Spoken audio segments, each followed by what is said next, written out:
5 types of assets that will depreciate the most in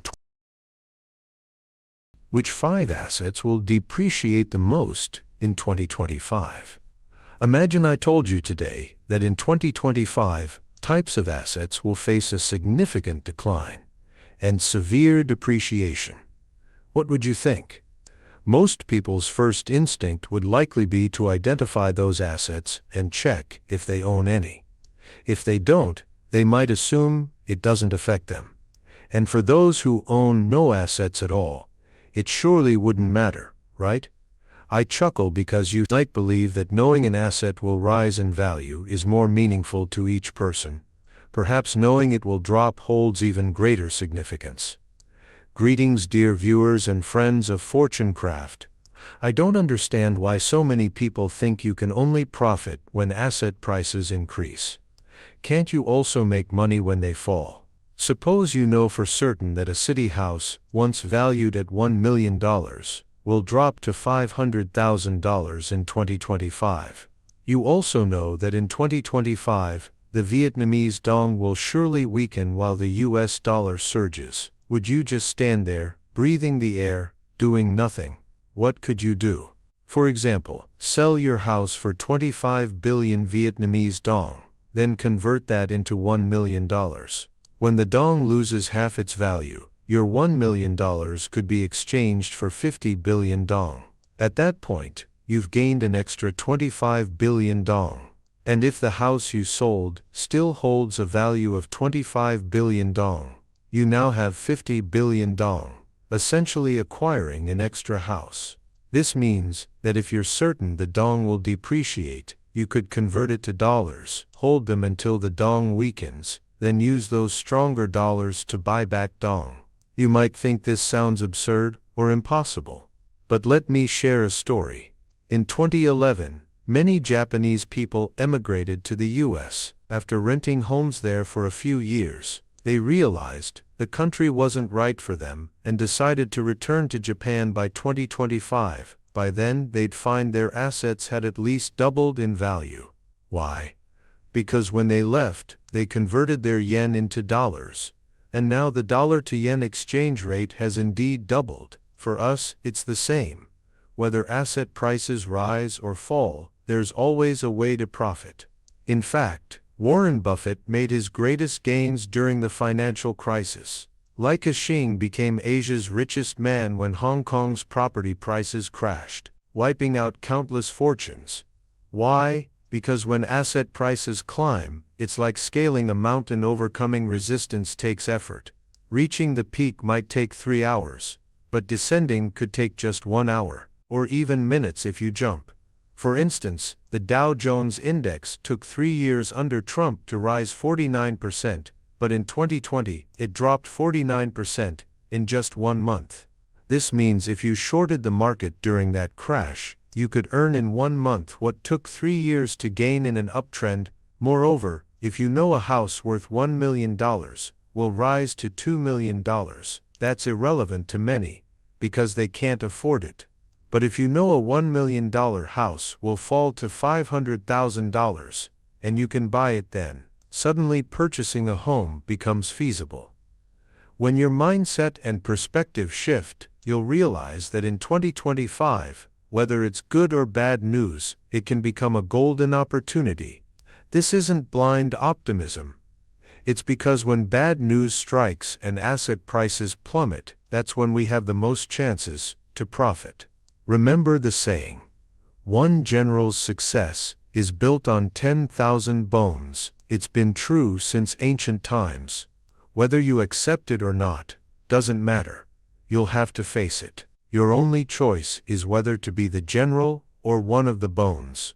So today, if you aspire to develop this mindset and career, if you don't want to be among the bones in 2025, sacrificial lambs, or if you hope to seize this opportunity to rise above your social class and become a leader, consider following my channel. I believe I'll provide more valuable insights for you in the future. If you're worried that after watching this video, you won't take action, like it, that way it'll automatically save to your playlist. and you can revisit and act on it any time. First, we need to open our third eye to see what will happen this year. The method is simple. Follow my reasoning. Use your mind to trace the flow of money, where it comes from and where it's going. In other words, you must understand the rules of the big game to predict what happens next. What is currency? Many would say, it's money. But actually, money is just cash, not currency. Currency is a verb. You give goods, I give cash. Then you use that cash to buy my goods. That's a transaction. And transactions require both goods and cash. If you give me money, but it can't buy anything, it's useless in my hands. Zimbabwe's currency. Even with trillions of Zimbabwe dollars, you can't buy a loaf of bread. Remember the story of someone using 10,000 Bitcoin to buy a pizza. That's because back then, Bitcoin was just cash, not currency. Cash only becomes currency when it can buy what you want, and when those things are increasingly desired by others. Take the US dollar. Turn on the printing press, and you can print endless dollars to shop worldwide. You've seen how cheap Chinese goods are, right? The US simply uses dollars to buy them. In this process, China expends labor, while the US just prints money. So why does China still want dollars? Simple, dollars can buy what China desires. Not just China, but the whole world. Most importantly, those things are created by the US out of thin air. US government bonds. US bonds are like lending dollars to the US for them to use and profit from, then sharing some of that profit with you. In other words, you invest in the US, the world's best moneymaker, to let it generate returns for you. It sounds fair. You sell goods to the US, get dollars, then use those dollars to invest in the US. That's why the whole world sells to the US, holds dollars, and trades with them. Dollars can buy more and more goods. You can use them to buy diamonds in Africa, electronics in Japan, or even in movies. People use suitcases of dollars to buy drugs. This is why the US keeps printing dollars without their value collapsing. The amount of goods they can buy keeps growing. To make a currency lose value, there are only two ways: print too much money, or reduce the goods it can buy. Make people stop wanting those goods. Have you noticed that US government bonds worth $100 on the secondary market now sell for just over $90, yet still offer a 5% yield? What does this mean? Before, if you lent the US $100, they'd pay you 2% interest, because if you didn't lend, the rest of the world would.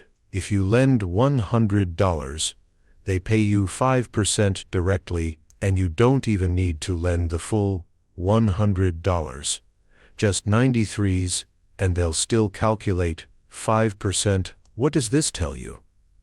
The first asset to lose value in 2025 will be US government bonds. Last year, when I told my clients this, many didn't believe me, because the Fed was still raising rates. When bond yields hit 5%, people thought that once the Fed cut rates, that 5% wouldn't last, so they rushed to buy bonds to lock in the yield. Prices rose slightly, but even after the Fed cut rates, bond yields didn't drop. Why? Because US bonds aren't selling. You'll notice that countries that used to lend the most to the US, like Japan, China, and the UK, are reducing their bond holdings. This means they no longer want US bonds as goods. They'd rather hold cash. This is a national policy, and national policies don't change easily. So, when no one wants to lend to the US, they must raise yields and lower bond prices to attract buyers. Think about why these countries are all cutting back on US bonds. Simple. When I buy US bonds, I'm investing in the US, but the US uses that money to bail out capitalist corporations that can't repay debts, borrowing new money to pay off old debts or printing more to cover it. Think about it. Bond prices will fall but yields will rise. This means other assets, especially those with fixed returns, will also lose value. For example, if I buy a US bond and get 5% in 3 months with no risk, spending just $93 to get a $100 bond, why would I invest in assets yielding only 3% or 4%? This causes the prices of yield-dependent assets like stocks to drop. Say a stock worth $100 pays a 3% yield, but with bond yields at 5%, for that stock to be as attractive, it need a 5% yield. So its price must fall from $100 to $60, making the $3 of vientes. Thus, the second asset to lose value in 2025 will be fixed income assets like dividend-paying stocks. Many buy stocks for long-term passive income, but this year, their prices may keep falling as yields rise. Also, U.S. commercial real estate will face worse conditions than before. During the pandemic, people shifted to remote work, and consumer habits changed. They moved to online shopping.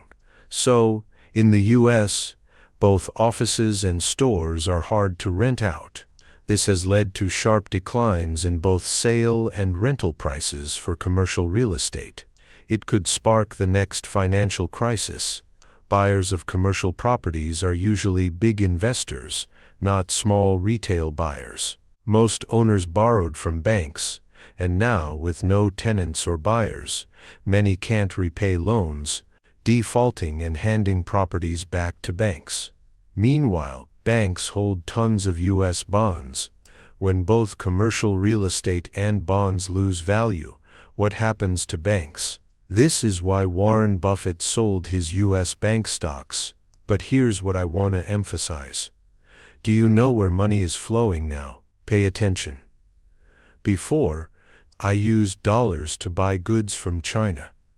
China used those dollars to buy U.S. bonds, and the money ended up back with the U.S. government.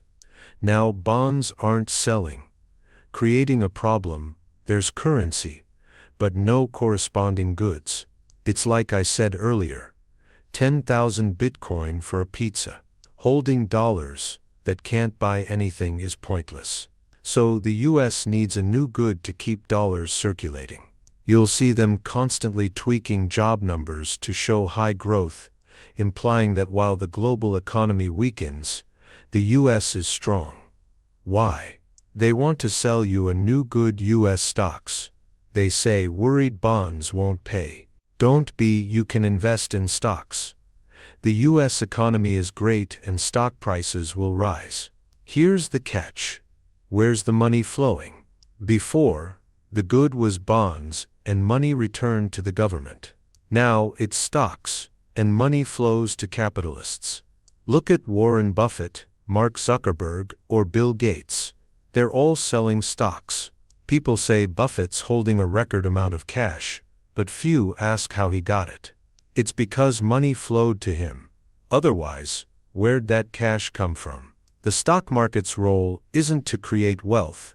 It redistributes it.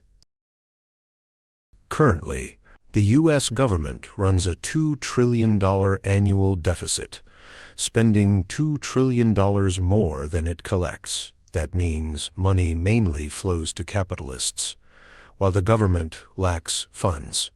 If Trump takes power with no money to spend, he can't do much. Use his personal fortune to save the country. There are 3 options.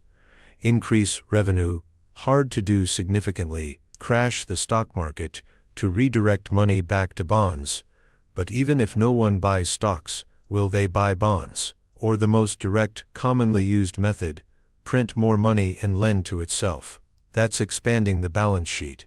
Then the dollar will lose value. This is highly likely in 2025, as all of Trump's policies hinge on one condition: a weaker dollar to boost the economy. Recently, he said if elected, he'd permanently remove the U.S. debt ceiling, meaning unlimited borrowing. Isn't that a stepping stone to expanding the balance sheet? If funds run short, they'll print more and borrow from themselves. As money supply grows, its value drops. So the third asset to lose value in 2025 is the US dollar. What does Trump want? Higher import tariffs. If China sells a $100 item to the US, they might pay an extra $20 tariff, raising the price to offset it. Most imported goods will get pricier, and since the US relies heavily on imports, domestic prices will rise. At first glance, higher prices seem fair. Rich and poor alike pay more, but is it? Say you eat a steak dinner, and its price rises by $20. If your daily wage is $100, that's 20% of your income. For the rich earning $1 million a day, $20 is negligible. In 2025, ordinary people's purchasing power will shrink. They'll buy less, but the rich won't feel it much. Still, runaway inflation isn't good either.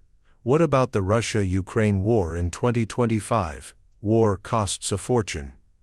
Russia's money comes mostly from oil. If oil prices drop, their income dries up. Oil exporting nations are extending production cuts, meaning supply won't shrink further. If Trump takes office, he'll push U.S. shale oil, lowering oil prices. This weakens oil-dependent countries like Russia, cuts their war funding, and strengthens U.S. negotiating leverage. Plus, more people are switching to electric vehicles, EVs. Even Porsche and Ferrari, traditional sports car brands, are making EVs. As gas use drops, oil prices will fall further. The final asset to lose value is cars. Cars already depreciate the moment they leave the showroom, but after 2025, the pace will accelerate, especially for cars under 100. China, the top EV producer, often sells at a loss to dominate the market. Tesla's cutting new car prices too. People who bought Teslas for $50,000 to $60,000 a few years ago now see new ones at $30,000. If they sell their used Tesla, will it fetch less than $30,000? That's at least a 50% drop. And the trend isn't slowing. Gas cars face the same fate. People buy EVs to save fuel. Even once reliable brands like Porsche are losing value because they're not selling. As for U.S. stocks, my view hasn't changed. Before the U.S. expands its balance sheet, there'll be a sharp drop. Though it may not last long, like 2020's one-month crash. Then, they'll quickly print money, pumping it into stocks, driving prices back up. When stocks keep falling and adjusting, our strategy remains flexible. Make money and pull out. Like playing chess, not aiming for big wins, but stacking small victories for big profits. The advantage of flexibility. When the market falters, we can retreat anytime, holding maximum cash. When we strike, we hit fast and withdraw before the counterattack. Play boldly without missing the market's last chances. The fatal mistake most make: buying stocks on gut feeling, with no clear standards. In a market of tens of thousands of stocks, fumbling blindly wastes time and risks picking losers or buying just as prices drop or spike, then crash. Stock picking is critical and must follow specific rules and systems. I sincerely wish those who liked this video achieve financial freedom soon. If you find even one or two helpful insights today that improve your life, I'm satisfied. I'm FortuneCraft, and I'll see you in the next video. Goodbye.